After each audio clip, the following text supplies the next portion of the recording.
Hello বন্ধুরা, আসসালামু আলাইকুম। আমি আজকে বর্ষার দিনে খিচুড়ি রান্না করার জন্য আমি তৈরি হয়েছি।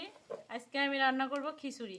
আর তার জন্য আমি একটা বড় হাঁড়িতে এই যে পেঁয়াজ কুচি, রসুন কুচি আর গোটা ঝাল কাটা এটা আমি ভেজে নেব। এবার ভাজা হয়ে গেলে এর ভিতরে আমি অনেকক্ষণ আগে থেকে আমি চালটা ধুয়ে রেখেছিলাম। চালটা এবার আমি এর ভিতরে ঢেলে দেব। চালটা এবার এর ভিতর ঢেলে ভালো করে ভেজে নিতে হবে।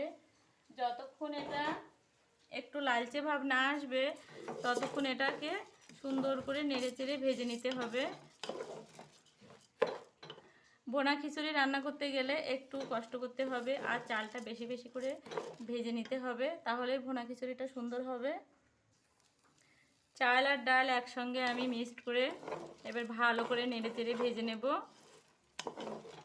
যতক্ষণ দেখতে হবে যে চালটা একটু নরম ভাব মানে 1 ফুট মতো চলে এসেছে ততক্ষণ আপনাকে এভাবে নাড়তেই হবে। জালটা সবসময় লো আঁচে রাখতে হবে।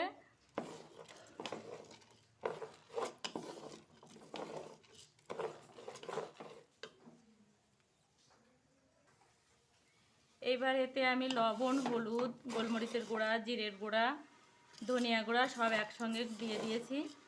এবার এটাকে ভালো করে নেড়ে চেড়ে নিতে হবে। নেড়ে তারপর এতে পরিমাণ মতো জল দিতে হবে। জলটা আমি আগে থেকে গরম করে রেখেছিলাম, মানে ফুটিয়ে রেখেছি, সেটাই আমি এর ভিতরে এখন ঢেলে দেবো।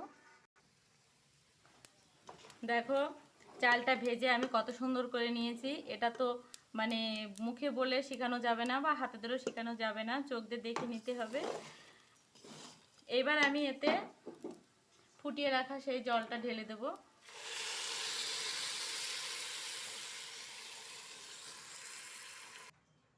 এবার আমি একটু ঢাকিয়ে রাখবো।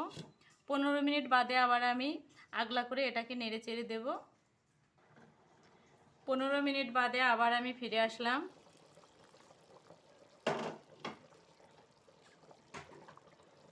এবার একটু নেড়ে চেড়ে দেব।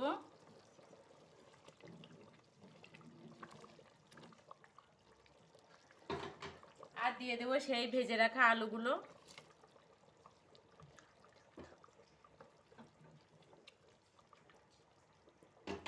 এবারও আমি ঢেকে দেব 15 মিনিটের জন্য।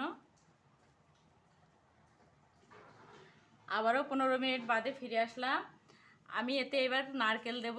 তো আমার নারকেলটা আমি কুড়ে ফ্রিজে রেখে দিয়েছিলাম। তো যারা অনেক দিন ফ্রিজে নারকেল সংগ্রহ করতে চান তারা এভাবে আমার মতো সংগ্রহ করতে পারবেন। নারকেলটা কুড়ে ডিপ ফ্রিজে ভালো করে পেপার বন্দি করে রাখবেন, তাহলে অনেক দিন থাকবে।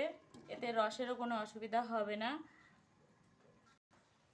এবার আমি এতে কিছুটা টমেটো অ্যাড করলাম আর লবণটা চেখে নিলাম, লবণটা ঠিক আছে। এবার আমি এটাকে দমে রেখে দেব 15 মিনিট। ফাইনালি আমার খিচুড়ি রান্না হয়ে গেছে, দেখতে পাচ্ছ। এবার আমার পরিবেশনের পালা। ফাইনালি আমার খিচুড়ি রান্নাটা হয়ে গেছে। তো গরম গরম খিচুড়ি আর যদি সঙ্গে থাকে এরকমের আম তেল, তাহলে তো আরও কোনো কথাই নেই, বেশ মজা হবে।